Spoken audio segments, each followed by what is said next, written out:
Hello and welcome to another episode of Jacob's House of Rock. My name's Jacob and yes, you're not mistaken, it's been a very long time since I've actually uploaded anything, especially to this channel. So, there's gotta be a good reason for that, right? Well, I think you know since you did click on this video, I actually finished a project, which is, for me, mind-blowing, because it happens very rarely. I'm always starting projects, very rarely finishing them, but I finally, after literally years since I announced this project and showed off all the little bits and bobs that I had ready, I actually got down into it and I finished it, and here it is, my beautiful Epiphone copy of a JayDee old boy guitar, in particular that of Tony Iommi's JayDee old boy guitar. I really wanted a version of the JayDee old boy guitar, which is one of Tony Iommi of Black Sabbath's most well-known classic guitars. He started playing it predominantly after the recording of the Heaven and Hell album, so during the 80s, but it was made for him sometime in the late 70s by JayDee, one of the luthiers who was working under John Birch, who actually modified his original classic guitar from the 70s, known as the Monkey SG, which we're not going to get into that one, but the guitar that this one's emulating obviously looks a little different because it's not glossy black. And those ones, you can get them custom made from scratch by JayDee, like actually the same people who, like, well, maybe even the same dude, but it's more of a family business now. But the same dude who made that original guitar still works there and all that cool stuff. So you can get these custom made. They're just very expensive, at least for me.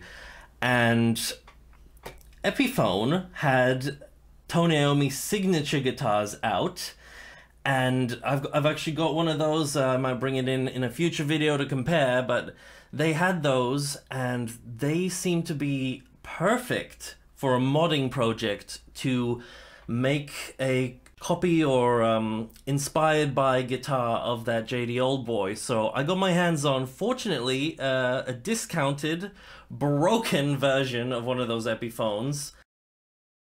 As you can see, the crack is still somewhat visible in the back here. So I got this one broken and stripped down, so it didn't have any of the hardware or the pickups or any of that, because I didn't need that. And I actually ordered myself some actual old boy pickups from JayDee guitars. So these are the bulk of the value of this guitar was in getting these pickups, but they really are unique in terms of this build because they're not the same form factor as any sort of typical P90s or humbuckers or anything like that. They're not even like mini humbuckers, even though that's technically what they are. As you can see here, I've got these two rail pickups here in this humbucker and these sort of ones with the screws up in the neck position here. So very unique pickups. These were the bulk of the cost of this guitar, but still in total, I haven't done the math, at least not this year. I probably did it back when I ordered these things like 2-3 years ago. So I don't remember exactly what the difference is price-wise between this and the actual JayDee ones, but this one definitely much more affordable, at least for me, and wouldn't you know it, I actually got it working. There was a lot of doubt around this in the comments, especially with the neck being broken. Luckily I have this tuned down to C-sharp standard, so this thing hasn't been tested in any sort of really strenuous tunings, so the neck's been holding up just fine. The thing looks beautiful, I'm so happy with how it turned out, and I got the fancy Schaller 456 bridge on here, which is actually quite hard to find, and a lot of people who even order these things direct from JayDee might not even be able to get the luxury of having the correct bridge on it. So I'm very happy about that. And actually the reason I chose this guitar to modify is because it had the correct sort of neck and body shape and everything, with the 24 frets, or if I'm counting that right, and the cross inlays and everything. And that's just worked out perfectly. I had a few little bits here and there that made this project a little bit trickier than it could have been, and some, you know, things that I might fix up in the future. But we'll cover that in a future video. This one's actually just meant to be like a really quick demo of this thing, because I actually still need to tweak a few things, and then I'm going to film a proper video talking about this project, so I probably wasted you guys' time explaining this, but it has been years since I put out those initial videos, so it is a bit apt. But essentially, I do need to lower the nut of the guitar a little bit. There's some tuning issues up near the top here, but I couldn't resist recording like a little quick demo of me noodling around for you guys to see what this thing sounds like. My playing is nothing special, and I don't play any classic Sabbath riffs or anything. Sorry guys, but I just recorded this little bit that I wanted to share with you guys. So enjoy!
So that was a little sound demo. Again, I could always tweak the sounds here and there, cut a little bit of that low-end rumble maybe, or move the microphones around or any of that sort of stuff.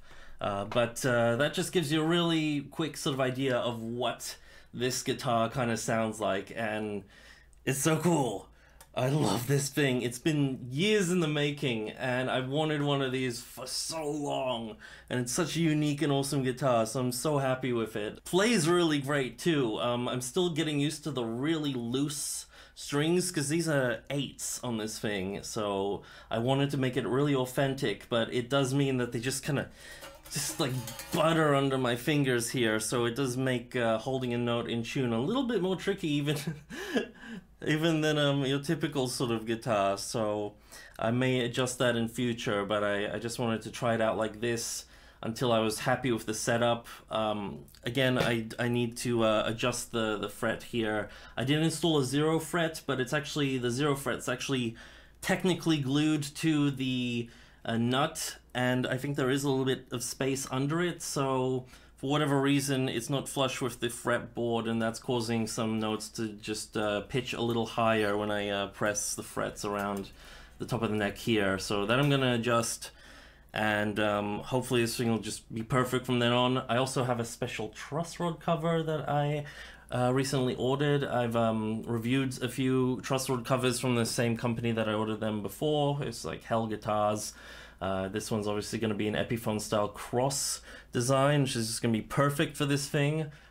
I've envisioned that on this guitar for a long time. I don't know why I didn't order that one ages ago, but whatever. So that's just another cosmetic thing. And I may tweak the electronics in this one day. I won't go into that in this video here, but something I might do. And yeah, I might change the pick guard here, because I screwed up a little bit with the clear plastic. It cracked and there's a scratch in it and all that, but again, that's just cosmetic.